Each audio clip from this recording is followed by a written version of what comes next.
Hi guys, and welcome back to my channel. Okay, so today I'm going to be showing you how I made this amazing Amazon delivery box cake. Yeah, that's a mouthful. Okay, so I made this cake and it was so realistic, so I thought, okay, like I should film it. Thank God I thought to film it before even making it, because I didn't know it was going to turn out so well. Okay, so guys, let's get started. Okay, so I already colored the fondant carton color, yes, and I used some brown and a little black, just brown, like more of brown but a little black, just to like give it a little ashy color, and like to give the brown a little ashy color. So today, and I already like crumb coated my cake and covered it in ganache. So if you want to see how I did that, I'm going to put a link right up here. It says click on me. Yeah, that way I showed you guys how to, in that video I showed you guys how to like get really sharp edges with ganache with a square cake, because square cakes kind of like, most people find square cakes a little bit more difficult, so I showed you guys how to do that in that video. Okay, so in this video today we're going to be using the paneling method to cover our cake in fondant. And when you're covering your cake in fondant, in case you're a beginner, it's important to note that most people think maybe fondant might cover up the blemishes or the imperfections in your cake. It will not. In fact, it like accentuates the imperfections in your cake. So you want to make sure like your base cake is well shaped and like it has a really nice shape. Like this square cake, I already covered this in ganache and it has like a really nice like symmetrical shape and everything. So you want to make sure you do that. So if you want that video, click on the link, or the link is in my in the description box. So just click right on here. It says click on me. Yeah, click on that. Okay, so let's get started. So today we are paneling, and for paneling you need some fondant, of course, and then you also need a sharp razor. And these razors, I buy them in like bulk, like there is a pack of 10. So like you don't have to wash, because when you wash and reuse, it kind of gets rusted, and you don't want to use rusted blade for your customers and everything. So you need a really sharp blade because it makes your life easier. What you want to do is roll your fondant in the shape of each, a little bit bigger of course than the side of your square, so that you can place the fondant and then smoothen it on and then cut off the excesses. And that was what I did initially, and that's what I'm going to do again. I want you to pay attention. Look what I'm doing. So I placed the fondant on the side. Now they're on opposite sides. I did this first side and then the second side. Yeah, so on opposite sides, that way like the seams you have will be just on two sides. You won't have like different seams when you look at your cake, if that makes sense. Okay, so what I'm doing right now is to cover the cake, yeah, both sides of the cake with fondant and paneling it and cutting off the excess. And when you do this, you want to make sure your blade is new, because apart from the fact that you don't want to give your customers a cake that you use rusted tools to make, at the same time it makes your work easy, because like when your cake is neat and like, you know, when your razor is sharp, it makes your cake really neat and it cuts really fast. Okay guys, so while we panel, yes, before you cut off the sides, the excess fondant on top, you want to make sure you use scissors first to cut out the excess. That way the remaining fondant on top that you want to trim with your razor will be a little bit more manageable than if you're cutting so much excess on the top, and then it's going to be making your fondant attached to your cake to stretch if you stretch it too much. I don't know if that makes sense, but I don't know if what I'm saying is making sense to you guys, but I hope you can see what I'm doing and maybe that helps, you know, you understand me better. Okay, so once we've panel two opposite sides of, notice we didn't panel adjacent sides, we panel two opposite sides first. That way like it gives your cake like seams. You have just 2 seams on your cake instead of 4. I don't know if you understand me, but I hope you understand. Like, look what I'm saying. We paneled one side and then the opposite side. So now we're going to panel the adjacent side to one of those, yeah, to both of them. Okay, so and when you're applying your fondant, you want to make sure the surface is wet. And what I like to do is, some people like to use edible glue, some people like to use some food gel, but water is just okay. Like just normal water, applying it with a brush just works just fine. So I use water. I don't use edible gel or maybe food gum or something. So water is just fine. Make sure your surface is damp before you apply your fondant panels, because that is what helps your fondant to stick to the cake.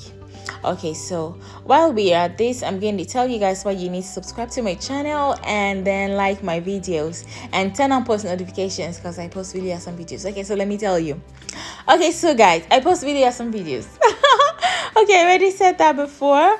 Okay, so I post really nice videos for you guys. I like to show you guys how to make really difficult things in very easy ways. So if that's what you're looking for, if that's kind of your jam, yeah, you want to learn how to make really complex pretty cakes, and then you don't want to spend forever on it, because I don't like when I'm making a cake and I'm spending forever. Like, how much am I charging my clients that I'm spending so much time and like so much chicken?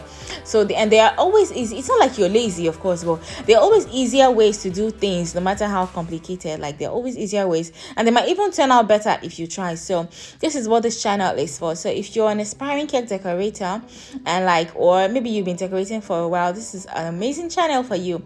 Okay, so now that I've finished blowing my trumpet, we are going to cover the top. Yeah, so now we finished covering the sides. We've paneled all the sides, so the final part we're going to cover is the top. And now I'm going to show you how to seamlessly and nicely like cut off the excess from this top. Yeah, so when you roll out your fondant, you want to make sure when you cover the top there is excess. That way it helps you. So what you want to do is put some cornstarch on top of your cake, and then use your smoother to smoothen the top, because that way it makes it a lot easier for it not to stick to the board you're going to turn it upside down on. So if you notice what I did, I took a board, a clean board, yeah, and I turned my cake upside down on top of it. So we are going to use that board as like a template to slice through the excess fondant on our cake. Yes, so instead of just cutting it with the sharp razor blade, this makes it a lot easier for you, and it makes it a lot easier for you to follow the lines of the panels of the cake. Does that make sense? Because I'm not sure I'm speaking the right English. Okay, so that's what you want to do. You want to cut out excess on either side, on every side, and then use your smoother to smoothen any, like, you know, any fondant that wants to, like, you know, disrespect you and go in different directions and stuff. So that is what you want to do. Notice what I'm doing. I'm cutting off, I'm smoothing, cutting off and smoothing. That's what you want to do. And you want to smoothen it immediately you cut, because fondant tends to like dry out really fast. So immediately you cut out the excess, make sure you use your smoother immediately to smoothen. So once you are done, all you have to do is turn your cake upside, like back in the normal position again, and then smoothing some more. That's all. So now take your smoother again. I'm sure you can see those seams along it. Yeah, take your smoother again and try to smoothen some more. So I didn't show myself doing that. So what I'm trying to do right now is to create the pattern of the delivery box. Like, if you look at most carton delivery boxes, they have these lines, like just lines. I don't know what those lines are for, like corrugated lines. Yeah, I think that's the word for it, like corrugated lines on the cardboard, like on the carton. Yeah, so that's what I'm trying to create with this cake smoother. This is my normal like cream cake smoother, but like I thought maybe it could do the job, and it did the job quite well. So if you don't have this, you can use maybe a spatula, or you can even use a knife. Just make sure you're not using the sharp end of the knife so it doesn't cut through your cake. So just use something that has like a sharp edge, just to create those lines. You know those lines you see on boxes now? Yeah, that's what we are trying to do. Okay, so of course you guys know I'm going to airbrush, because airbrushing gives dimension. Yeah, that's what brings your cake alive. That way it won't just look like a picture, like it will look real and look 3D.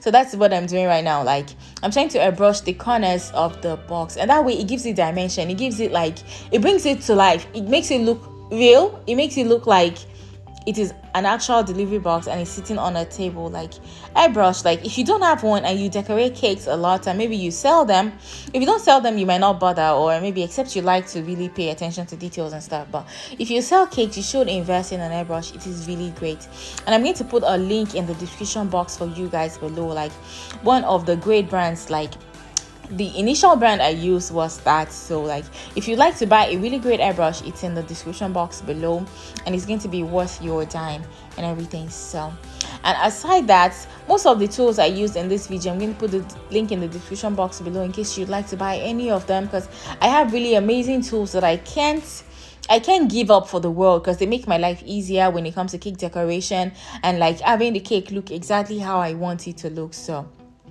If you need help finding the right tools, yes, you've come to the right place. So check the description box below and see if you like any of the things I listed there for you guys.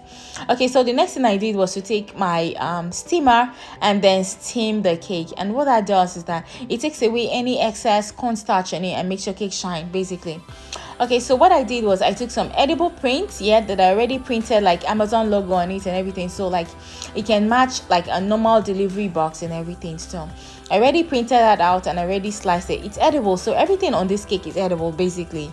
So now I'm going to be sticking that on the cake so it can look like an actual Amazon box with the Amazon logo and sticker on it. So so this was really fun to make. So if you like to make this cake, you need to plan in advance, yeah, and you need to like print some of your logos that you want on edible sheets. Of course, I printed this on not wafer paper but sugar paper. There's a difference. So if you want to know the difference, like the difference is wafer paper is a lot cheaper and it is like it breaks easily and it doesn't print as brightly as sugar paper. Sugar paper is a lot more expensive and it prints really bright, almost like not like normal paper, but it prints really bright and it's edible.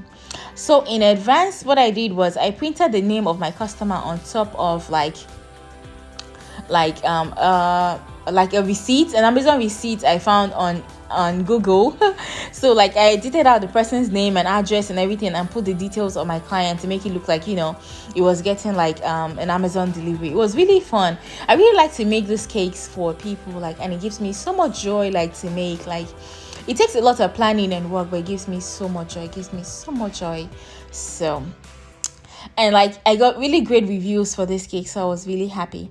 Okay, another thing I did was like on Google, like if you want to print a lot of things on Google, all you have to do is take it and then just edit out the details you don't want on it. So what I did was to take some of these scanning things. I don't know what they're called. Yeah, I'm sorry, I don't know what those things are called. I took them off of Google though and then printed them just to make the cake, the box cake, look a little bit more real. So if you enjoyed this video and you'd like to try, please give me a thumbs up and leave me a comment in the comment section below, because I really enjoyed making it for you guys. Thank you so much for always watching my videos. And if you're new to this channel, I'm glad you're here because you've really missed. Thank you guys, and I will see you in my next video.